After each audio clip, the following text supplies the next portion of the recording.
Today I'm going to show you how you can change region on Netflix for free. It is super easy to do. So first of all, you need to go onto App Store.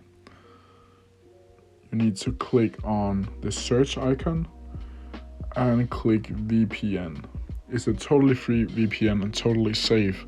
So the first VPN that should come up is this one, the VPN Super Unlimited Proxy. This app you need to download, and you don't need to log in or anything like that. So when you have downloaded it, you need to open it.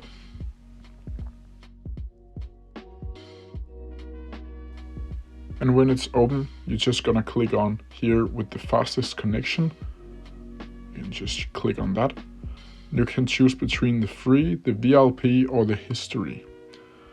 The free ones are exceptionally good. You can go anywhere between London to Italy to anywhere in the US on some hours.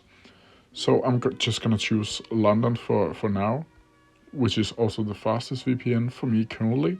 Then there's an ad popping up. I'm just gonna click on that.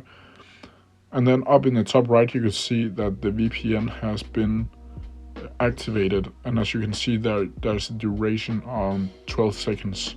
So when that is done, you need to open here. You need to check that you have logged out of your Netflix or closed your Netflix. Then you need to open Netflix. You need to click on your account, just here, and there you have it. Let me just quickly show you all of different new shows that you can be watching for free, basically. So you don't need NordVPN or anything like that. If you have any questions, leave them in the comment section down below, and I'll try my best to answer them as quickly as possible.